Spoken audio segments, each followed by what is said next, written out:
เดี๋ยวส่งให้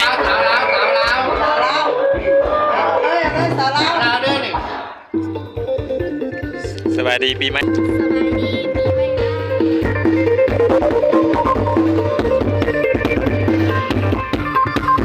พ่อนแบบนึง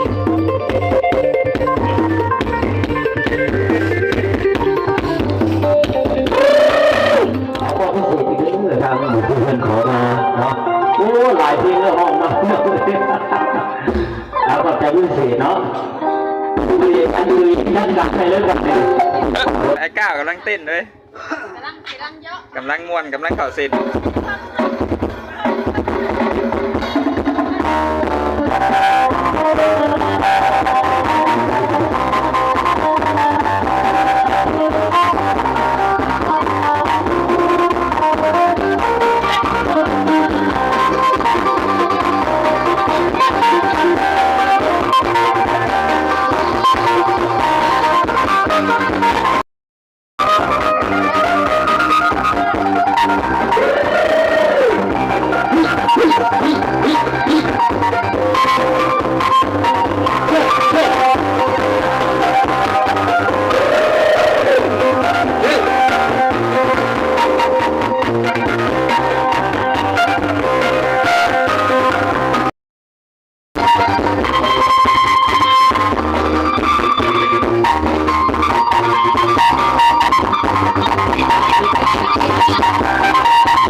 กินเอาดื้อพี่น้องเอ้ย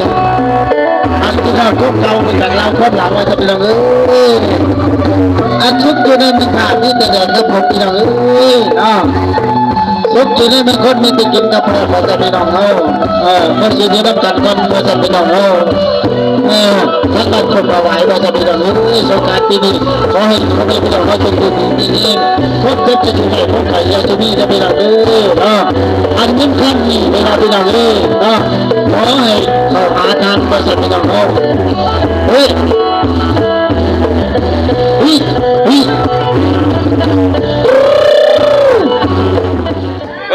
อดใจรอพี่น้องเอ้ย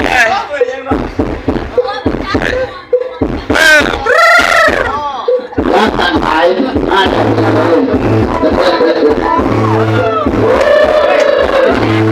พายเอ็มพี่น้องเอ้ยเชื่อ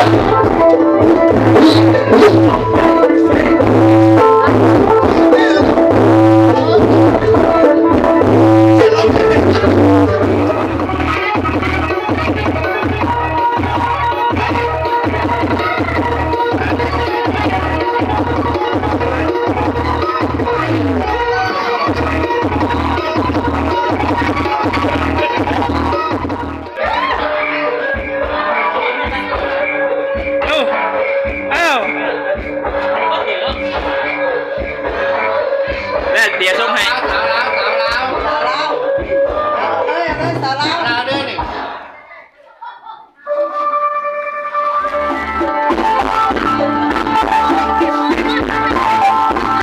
จากนี้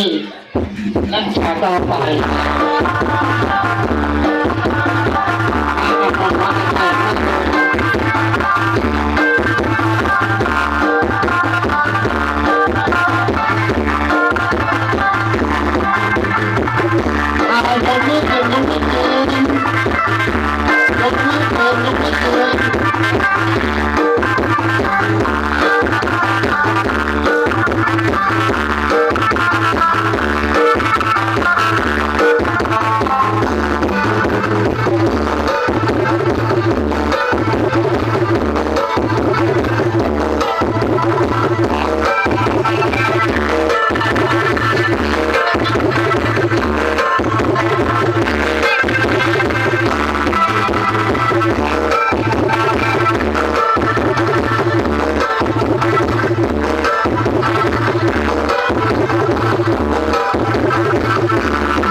อันที่เราทุกเก่าเป็นจากเราคนหลังไว้จะเป็นเราอันทุกอยู่ในมีขาดนี่แต่เดินกับผมพี่น้องทุกอยู่ในมีคนมีติกินกับผมเราจะเป็นน้องเขามันอยู่ในน้ำกันคนเราจะเป็นน้องเขาถ้าการคนมาไหวเราจะเป็นน้องสงการปีนี้ขอให้เขาได้เป็นน้องเขาจนถึงปีนี้พบจะอยู่ในพบใครอยากจะมีจะเป็นน้องอันนี้ขั้นนี้เป็นน้องเป็นน้องขอให้เขาหาทางมาจะเป็นน้องเขาเฮ้ย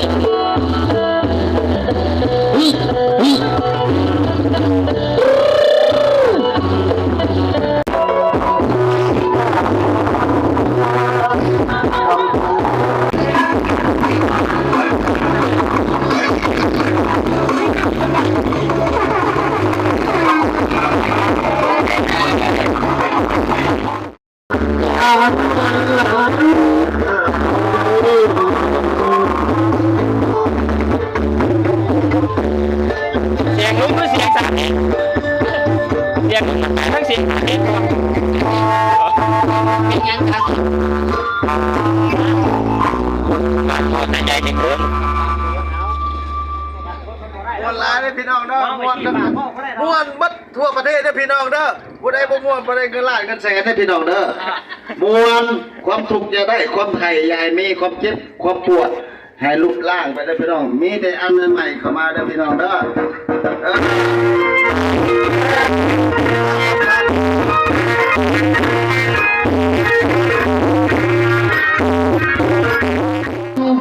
ทั้งที่ต่างกันนายป่าบ่เรื่องของไหนบ่อยากกินบ่อยากแต่แค่หัวเห็นพวกเขาโกรธร้ายว่าเขาหลอกว่าเขาแต่แค่เห็นเขาคิดว่าฉันอยู่นานอยู่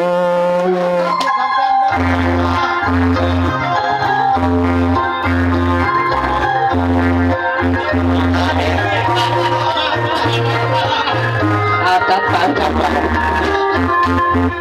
ดวงใจไม่ได้จะกินน้ำตาเมื่อหมดตัวเป็นผู้นำผู้ชายพ่อพิการบอกว่าไม่นาน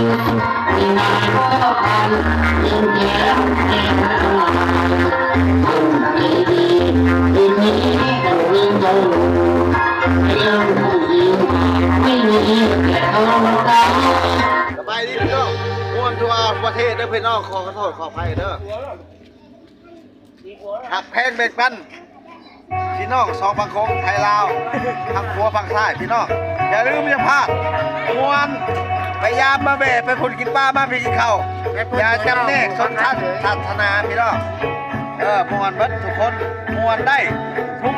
ขั้นทุกตอนนะพี่น้องเด้ออันนี้หักแพงเบ่งกันนะพี่น้องเด้ออันนี้มายามมาเว่พี่น้องหักแพงสุดอกสุดใจเลยพี่น้องเด้อ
เดี๋ยวให้แป้งนะมาปะดู